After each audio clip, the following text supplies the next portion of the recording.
Welcome to స్వతంత్ర news. నేను అబిత. ముందుగా హెడ్లైన్స్. గెలుపుపై మాకు పూర్తి నమ్మకం ఉంది. చంద్రబాబు నెగిటివ్ క్యాంపెయిన్ చేశారన్న సజ్జల.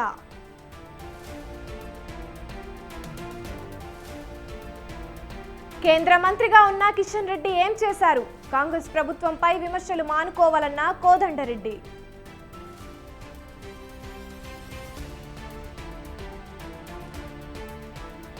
తెలంగాణలో మూతబడ్డ థియేటర్లు, 10 రోజుల పాటు సినిమాలు బంద్.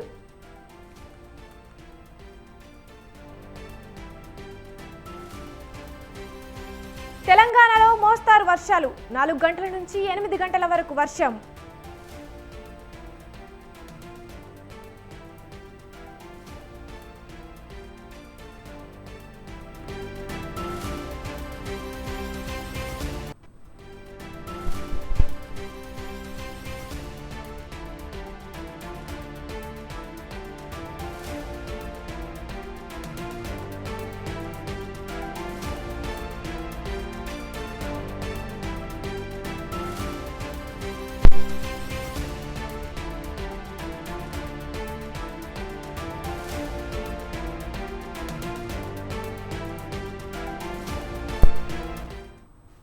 విజయనగరం జిల్లా అప్పన్నదర్పణం జిందాల్ స్టెయిన్లెస్ స్టీల్ లిమిటెడ్ కర్మాగారం ముందు కార్మికులు ఆందోళనకు దిగారు.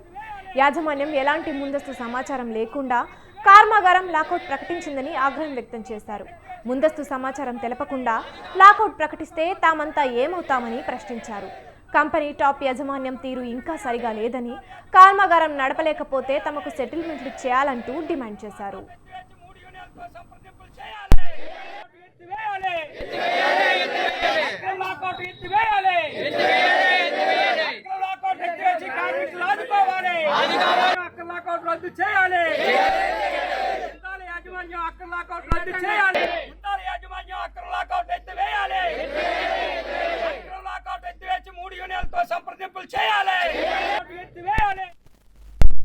ఇదిలా ఉంటే యాజమాన్యం మాత్రం గత 10 రోజులుగా కంపెనీకి రా మెటీరియల్ రాకపోవడంతో నష్టాలు భరిస్తున్నామన్నారు.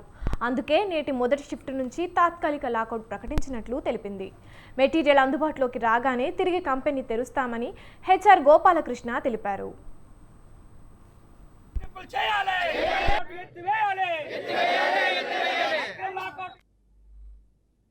మరి మేనేజ్మెంట్తో ప్రభుత్వం కుమ్మక్క అయిందో ఏంటో మాకు తెలియదు. కానీ ఇంతమంది కార్మికులు 30 సంవత్సరాల నుంచి మేము ఇందులో పనిచేస్తాం.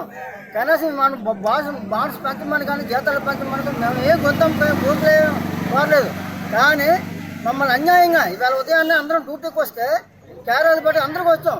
కానీ దుర్మార్గంగా కార్మిక సంఘాలకి కనీసం ముందస్తుగా నోటీస్ ఇవ్వాలి, 15 రోజుల ముందే ఇవ్వాలి. ఏ హెచ్చరిక లేకుండా అన్యాయంగా ఇవాళ రోడ్డు మీద మమ్మల్ని పడేశారు. లేబర్ డిపార్ట్మెంట్తో చర్చించి జిందాల్ లాక్డౌన్ అయిపోతే రాబోయే రోజుల్లో ఈ ప్రభుత్వానికి గట్టిగా పరిణామాలు ఎదుర్కోవాల్సింది. ఇందు మూలంగా జిందాల్ యావత్తు తెలియజేసుకుంటాం. ఇందు మూలంగా అన్యాయంగా అక్రమంగా మరి మేనేజ్మెంట్తో ప్రభుత్వం కుమ్మక్క అయిందో ఏంటో మాకు తెలియదు. కానీ బాగా వాళ్ళు కంటిన్యూగా ఎన్ని కష్ట సుఖాలు వచ్చినా సరే నడిపిస్తారనేటువంటి ఒక గౌరవప్రదమైనటువంటి ఆలోచన అయితే మా కార్మికులందరిలో కూడా ఉంది.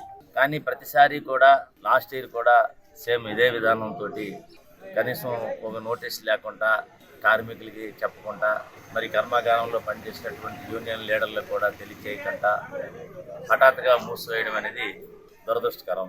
గతంలో కూడా ఇదే విధంగా ఉంటే ఆ రోజు కార్మికులందరికీ కూడా మేము యూనియన్ లీడర్గా నచ్చజెప్పాం.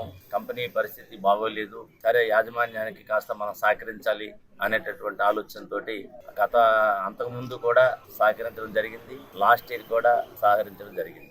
కానీ ఇప్పుడు కూడా సహకరించాలంటే కార్మికులు సహకరించేటటువంటి పరిస్థితి లేదు. మా యాజమాన్యం ఎప్పుడు కూడా మా ఫ్యాక్టరీని బాగా వాళ్ళు కంటిన్యూగా ఎన్ని కష్ట సుఖాలు వచ్చినా సరే నడిపిస్తారనేటువంటి ఒక గౌరవప్రదమైనటువంటి ఆలోచన అయితే మా కార్మికులందరిలో కూడా ఉంది. తెలంగాణలో లోక్సభ ఎన్నికల పోలింగ్ ప్రశాంతంగా ముగిసింది. పార్లమెంటు ఎన్నికల్లో బిజీగా గడిపిన కాంగ్రెస్ రాష్ట్ర నాయకులు సడన్గా ఎందుకు సైలెంట్ అయ్యారు? కాళ్ళకు చక్రాలు కట్టుకుని పర్యటించిన నేతలు ఎందుకు పొలిటికల్ సర్కిల్స్లో కనిపించకుండా పోయారు?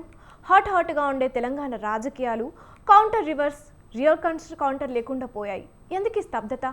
నేతలు రిలాక్స్ అవ్వడానికి కారణం ఏంటి?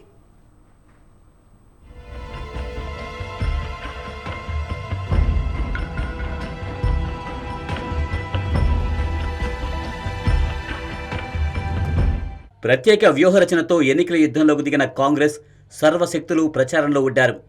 పార్లమెంటు అభ్యర్థులు, నియోజకవర్గాల ఇన్ఛార్జిగా పార్టీ నియమించిన సీనియర్ నేతలు, మంత్రులు తమకు కేటాయించిన నియోజకవర్గాల్లో పార్టీ అభ్యర్థులను గెలిపించేందుకు సాయశక్తులా శ్రమించారు. సమీక్ష సమావేశాలు నిర్వహించారు. మండలాలు, అసెంబ్లీ నియోజకవర్గాల వారీగా నేతల సమన్వయం కోసం ప్రత్యేక సమావేశాలు, ప్రచార సభలు, కార్నర్ మీటింగ్లు నిర్వహిస్తూ బిజీగా ప్రచార జోరు కొనసాగించారు.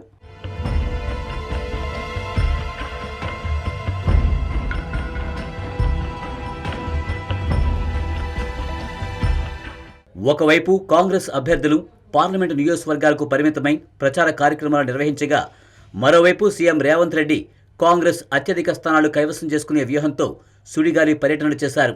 పీసీసీ చీఫ్గా పార్లమెంటు ఎన్నికల్లో కాంగ్రెస్ పైచేయి కోసం రాజకీయ ప్రసంగాలు చేసిన రేవంత్ ప్రచారం, పోలింగ్ ముగిసిన మరుసటి రోజు నుంచే సీఎంగా పరిపాలన మీద దృష్టి పెట్టారు. వరుస సమీక్ష సమావేశాలు నిర్వహిస్తూ ఆగస్టు 5లోగా రైతులకు 2 లక్షల రుణమాఫీ చేసేందుకు ఉన్న మార్గాలను అన్వేషిస్తూ నిధుల సమీకరణ మీద ప్రత్యేక దృష్టి సారిస్తున్నారు.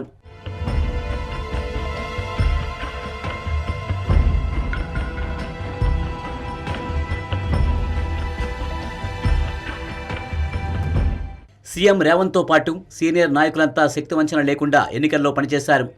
కుటుంబ సభ్యులకు కూడా సమయం ఇవ్వకుండా ఎన్నికల బాధ్యతలు నిర్వహించారు. పోలింగు పూర్తి కావడంతో కొందరు నేతలు కుటుంబ సభ్యులతో ఫ్యామిలీ ట్రిప్లకు కొందరు వెళ్ళగా, మరికొందరు ఇంటికే పరిమితమై కుటుంబ సభ్యులతో సమయం గడుపుతున్నారు.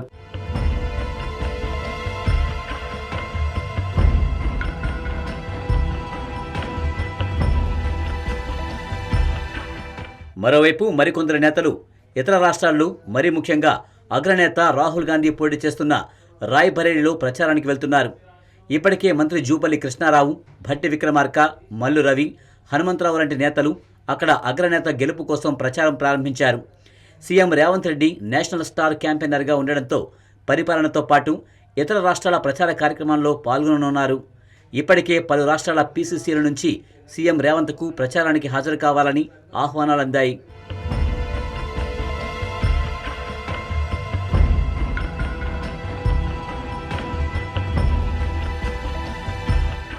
ఇదే సమయంలో నల్గొండ, వరంగల్, ఖమ్మం పట్టభద్రుల ఎమ్మెల్సీ ఉప ఎన్నికల ప్రచారంలో కూడా క్షేత్రస్థాయిలో మరికొందరు నేతలు నిమగ్నమయ్యారు. ఎమ్మెల్సీ ఎన్నికల అభ్యర్థిగా తీన్మార్ మల్లన్నను పార్టీ ప్రకటించడంతో ఆ జిల్లాల నేతలతో, ఎమ్మెల్యేలతో నియోజకవర్గాల వారీగా సమావేశాలు నిర్వహిస్తున్నారు.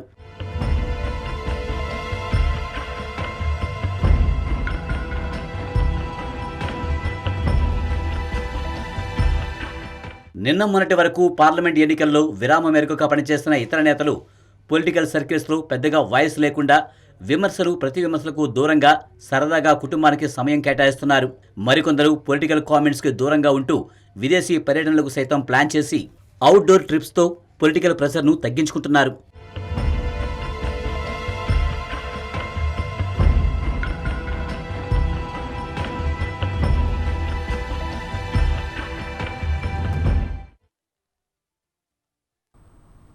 ఉమ్మడి ఆంధ్రప్రదేశ్ నుంచి విడిపోయి తెలంగాణ ప్రత్యేక రాష్ట్రంగా ఏర్పడి జూన్ 2 నాటికి 10 ఏళ్లు పూర్తవుతోంది. అయినా ఇప్పటికీ 2 తెలుగు రాష్ట్రాల మధ్య పరిష్కారం కాని అంశాలు చాలా ఉన్నాయి.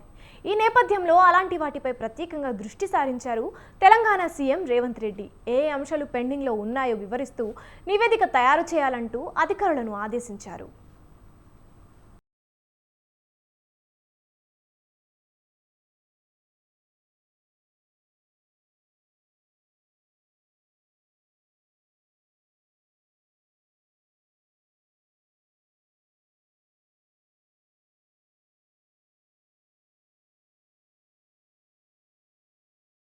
కావాలి, మా రాష్ట్రం మాకు రావాలి అంటూ గొంతెత్తిన యావత్ తెలంగాణ సమాజం ఆకాంక్షలు పూర్తి స్థాయిలో నెరవేరి స్వరాష్ట్రం సిద్ధించిన రోజు జూన్ 2, 2014. అధికారికంగా తెలంగాణ రాష్ట్రం ఏర్పాటై త్వరలోనే 10 ఏళ్లు పూర్తి కాబోతున్నాయి. ఈ తరుణంలో మరోసారి 2 రాష్ట్రాల మధ్య ఇంకా పంపకం కాని ఆస్తులు, అపరిష్కృతంగా ఉన్న అంశాలు మరోసారి తెరపైకి వచ్చాయి.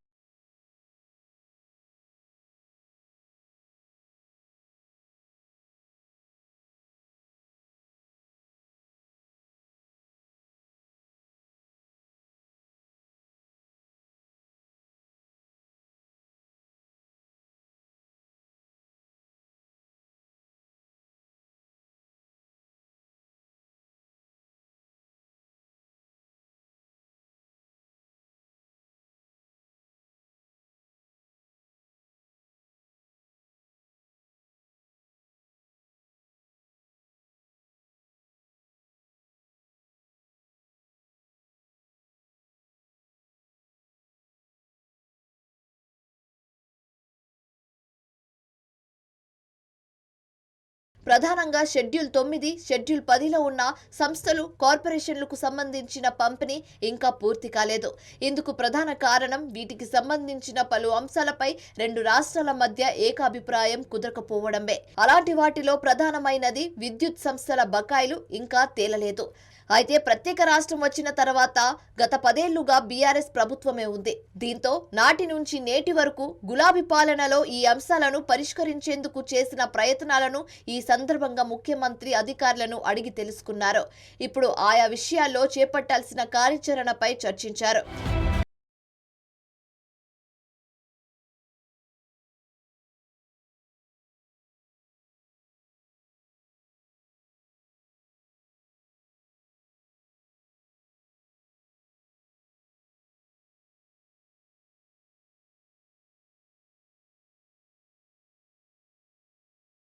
రాష్ట్రాలు సామరస్యంగా పరిష్కరించేందుకు వీలైన మరికొన్ని అంశాలను గుర్తించారు. ప్రత్యేకించి ఉద్యోగాల బదిలీలు ఇందులో ముఖ్యమైనవి. ఈ అంశాల్లో రెండు రాష్ట్రాల మధ్య సయోధ్య కుదిరిన వాటిని వీలైనంత త్వరగా పరిష్కరించాలని, పీట ముడిపడిన వాటి విషయంలో తెలంగాణ రాష్ట్ర ప్రయోజనాలను కాపాడే విధంగా తదుపరి కార్యాచరణ చేపట్టాలని ఈ సందర్భంగా ముఖ్యమంత్రి రేవంత్ రెడ్డి అధికారులకు సూచించారు.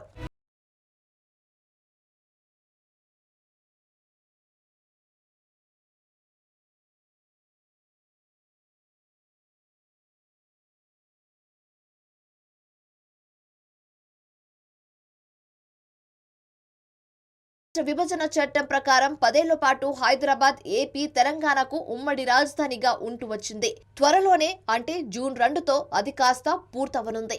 అంటే జూన్ 2 తర్వాత నుంచి హైదరాబాద్ కేవలం తెలంగాణకు మాత్రమే రాజధాని. ఈ నేపథ్యంలో గత 10 ఏళ్లుగా ఏపీకి కేటాయించిన లేక్ వ్యూ గెస్ట్ హౌస్ సహా ఇతర భవనాలను, సముదాయాలను జూన్ 2 తర్వాత తెలంగాణ రాష్ట్ర ఆధీనంలోకి తీసుకోవాలని ఆదేశించారు సీఎం రేవంత్ రెడ్డి.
కష్టపడి పంట పండించిన రైతుకు అడుగడుగున ఇబ్బందులు ఎదురవుతున్నాయి. తడిసిన ధాన్యం ఓ పక్క, కంటాలు ఆలస్యం మరోపక్క, లంచాలు ఇస్తేనే ధాన్యాన్ని తరలిస్తామని చెబుతున్న నిర్వాహకులు అందరూ అన్నదాతకు ఆగం చేస్తున్నారు. ఆరుగాలం కష్టం చేసి పండిస్తున్న రైతును ఆగం చేస్తున్నారు. పండించిన పంట నేలపాలైంది. అకాల వర్షం కురవడంతో రైతన్నలకి అపార నష్టం వాటిల్లింది. ఉమ్మడి ఆదిలాబాద్ జిల్లాలో నిన్న వర్షం దంచి కొట్టింది. దీంతో రైతులు ఆందోళన చెందుతున్నారు. మంచిర్యాల జిల్లా నెన్నెల మండలంలో 2 రోజులుగా కురుస్తున్న అకాల వర్షానికి వరిధాన్యం తడిసి ముద్దయింది. దీంతో రైతులు లబోదిబ్బమంటున్నారు. 15 రోజులుగా ధాన్యం ఎండకు ఎండుతూ ఇబ్బందులు పడాల్సి వస్తుందని రైతులు చెబుతున్నారు. గత కొన్నేళ్లుగా ఇదే దుస్థితి అని రైతులు వాపోతున్నారు. రైతులకు ఎలాంటి ఇబ్బందులు కలగనీయమని చెబుతున్న అధికారులు ఇప్పటికైనా తమ గ్రామంలో కొనుగోలు కేంద్రాన్ని ఏర్పాటు చేయాలని కోరుతున్నారు.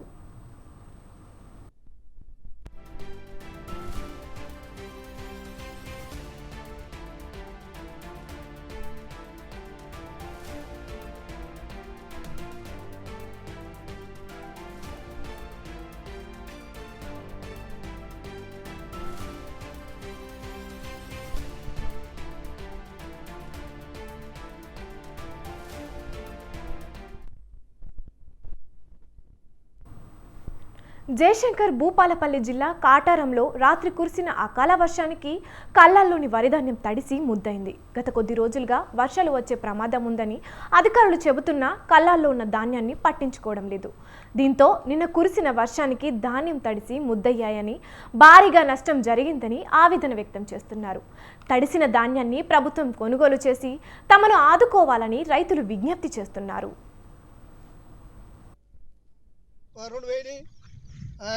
కాదు 1000 రూపాయలు తీరండి. లేదు 1000 రూపాయలు మేము పెట్టాం.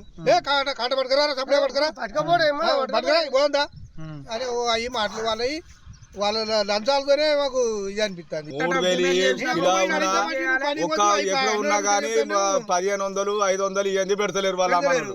మరి వీళ్ళైనా గుమస్తలైనా వీళ్ళైనా చెప్పాలి, ఎందుకు తీసుకుంటున్నావు డబ్బులు ఏం కాదా వీళ్ళు కూడా చెప్తారు, తీసుకొని డబ్బులు తీసుకొని పెట్టు. వడ్లు ధాన్యం మొత్తం తడిసి ముద్దయింది. దానికి కారణం ఇవ్వాలంటే రోజుకు 2 లారీలను ఎత్తాలి హమాలోళ్ళు. వాళ్ళు ఒక లారీ ఒకరోజు బంద్ పెడతాను, ఒకరోజు ఎత్తాను, ఒకటే లారీ ఎత్తాను. దాని కారణంగా రైతులు బాగా నష్టపోతాను. ఇంకొకటి దీనికి ఉన్న చైర్మన్ కానీ ఎవరైనా ఇక్కడ చూసేది లేదు, ఎవరు దీన్ని కళ్ళని పట్టించుకునేది లేదు. దానికోసం ప్రాబ్లం బాగా రైతులంతా నష్టపోతారు. దయచేసి జిల్లా కలెక్టర్ గారు దీని మీద తగు చర్య తీసుకోవాలని.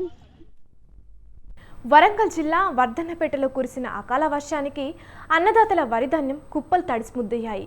ఇల్లంద వ్యవసాయ మార్కెట్ యార్డులో ఐకేపీ ఆధ్వర్యంలో చేపట్టిన వరిధాన్యం కొనుగోలు కేంద్రాల్లో ధాన్యం రాత్రి కురిసిన వర్షానికి తడిసి ముద్దవగా వాటి నిర్వహణ పట్ల ఐకేపీ సంఘాల బాధ్యులు పట్టించుకోకుండా వదిలేశారు. దీనికి తోడు గత కొన్ని రోజులుగా కంటాలు వేస్తున్న హమాలీలు తమ ఇష్టానుసారంగా వ్యవహరిస్తున్నారు. లంచాలు ఇచ్చినా వారికే ముందుగా కంటాలు పెట్టి బస్తాలను మిల్లులకు తరలిస్తున్నారు. ఇక వర్ధన్నపేట పట్టణంలో హమాలీలు ఇష్టానుసారంగా వ్యవహరిస్తున్నారని రైతులు వాపోతున్నారు. హమాలీలపై చర్యలు తీసుకోవాలని డిమాండ్ చేస్తున్నారు. రాత్రి కురిసిన వర్షాలతో తడిసిపోవడం, ఉదయం ఆరబెట్టడం అన్నదాతలకు దినచర్యగా మారింది. అకాల వర్షం కారణంగా పంట నష్టపోయిన తమను ప్రభుత్వం ఆదుకోవాలని రైతులు విజ్ఞప్తి చేశారు. లంచాలతోనే మాకు ఇది అనిపిస్తుంది. 3000 ఒక్క ఎక్కడ ఉన్నా గానీ 1500 500 ఇవన్నీ పెడతలేరు వాళ్ళ అమ్మలు. మరి వీళ్ళైనా గుమస్తలైనా వీళ్ళైనా చెప్పాలి, ఎందుకు తీసుకుంటున్నావు డబ్బులు ఏం కాదా వీళ్ళు కూడా చెప్తారు, తీసుకొని డబ్బులు తీసుకొని పెట్టు అని వీళ్ళు చెప్తారు. అమ్మాయిలో కూడా అంటారు కదా. కామారెడ్డి జిల్లాలో నిన్న వర్షం దంచికొట్టింది. బిక్కనూరు, బీబీపేట, దోమకొండ మండలాల్లో ఉరుములు, మెరుపులు, ఈదురుగాలులతో కూడిన భారీ వర్షం కురిసింది. భారీ వర్షం కురవడంతో వరి కొనుగోలు కేంద్రాల వద్ద వరిధాన్యం తడిసి ముద్దైంది. గత 3 రోజులుగా కురుస్తున్న వర్షానికి కొనుగోలు కేంద్రంలో ఆరబెట్టిన వరిధాన్యం పూర్తిగా తడిసి ముద్దైంది. దీంతో రైతులు కన్నీరు మున్నీరయ్యారు. అకాల వర్షం కురవడంతో రైతన్నలు ఆగమయ్యారు. భారీ వర్షం కురవడంతో వర్షపు నీటిలో వరిధాన్యం కొట్టుకుపోవడంతో రైతులు కన్నీరు మున్నీరయ్యారు. వరిధాన్యం కొనుగోలును వేగవంతం చేయాలని రైతులు వేడుకున్నప్పటికీ కొనుగోలులో మాత్రం జాప్యం జరుగుతుందని తెలిపారు.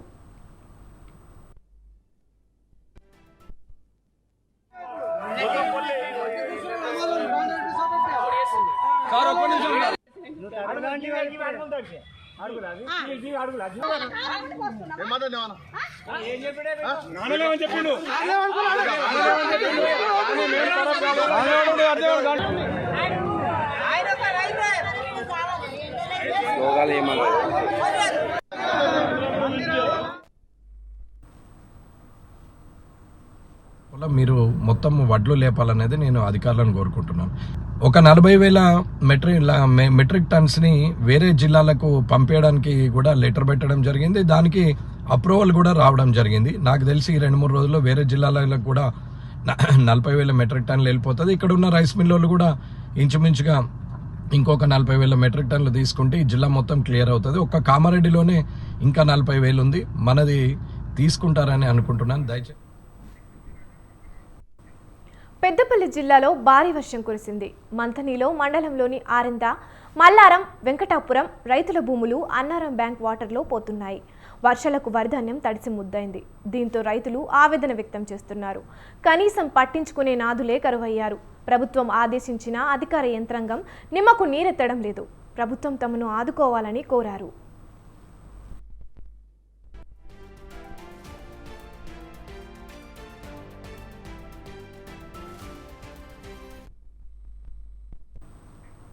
మహబూబ్ మహబూబాబాద్ జిల్లాలో నిన్న కురిసిన వర్షానికి వాగులు వంకలు నిండిపోయాయి. భారీ వర్షానికి జిల్లాలోని పలు వాగులు వంకలు వరద నీరు చేరడంతో జలకలను సంతరించుకున్నాయి. పాకాల ఏరు పరివాహక గ్రామాలైన రామవరం, మధ్యమంచ గ్రామ పంచాయతీ పరిధిలోని గ్రామాల ప్రజలు అప్రమత్తంగా ఉండాలని అధికారులు కోరుతున్నారు.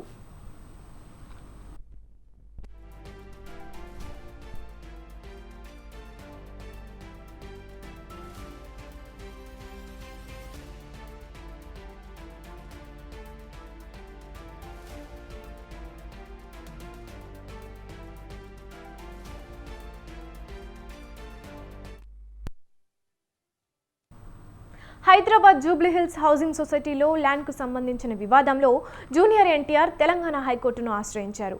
జూబ్లీహిల్స్ రోడ్ నెంబర్ 75లో తనకు సంబంధించిన ప్లాట్ విషయంలో వివాదం తలెత్తడంతో ఆయన కోర్టుకు వెళ్లారు. 2003లో గీతాలక్ష్మి అనే వ్యక్తి నుంచి ఒక ప్లాట్ను ఎన్టీఆర్ కొన్నారు. అయితే ఆ ల్యాండ్పై బ్యాంకులకు హక్కులు ఉన్నాయంటూ డిఆర్టీ ఇచ్చిన ఉత్తర్వులను రద్దు చేయాలని జూనియర్ ఎన్టీఆర్ హైకోర్టును ఆశ్రయించారు.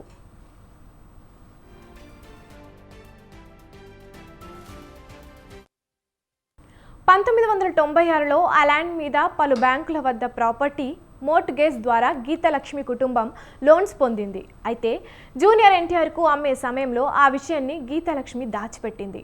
ఫేక్ డాక్యుమెంట్స్ ద్వారా ఇదే ల్యాండ్ మీద 5 బ్యాంకుల నుంచి గీతాలక్ష్మి లోన్స్ తీసుకుంది. కానీ ల్యాండ్ అమ్మే సమయంలో కేవలం ఒక్క బ్యాంకులో మాత్రమే మార్ట్గేజ్లో ఉన్నట్లు ఎన్టీఆర్కు గీతాలక్ష్మి చెప్పింది. ఆ సమయంలో చెన్నైలోని ఒక బ్యాంకులో లోన్ క్లియర్ చేసి ఆ డాక్యుమెంట్స్ను ఎన్టీఆర్ తీసుకున్నారు. 2003 నుంచి ఆ ఫ్లాట్ ఓనర్గా తారకున్నారు.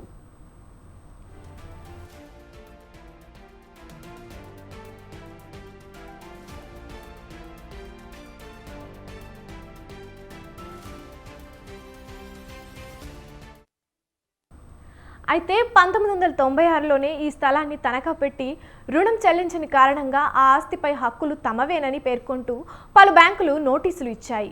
వీటిని రద్దు చేయాలంటూ ఎన్టీఆర్ కోర్టును ఆశ్రయించారు. ల్యాండ్ విషయంలో సమగ్ర విచారణ చేయకుండానే డిఆర్టీ ఆదేశాలు ఇచ్చిందంటూ ఆయన హైకోర్టును ఆశ్రయించారు. స్థలాన్ని అమ్మిన వారిపై కేసు పెట్టినట్లు తారక్ లాయర్ తెలిపారు. అయితే డాకెట్ ఆదేశాలు అందాల్సి ఉందని, కొంత సమయం ఇస్తే వాటి వివరాలు సమర్పిస్తామని చెప్పారు. జూన్ 6న విచారణ చేపడతామని హైకోర్టు తెలిపింది.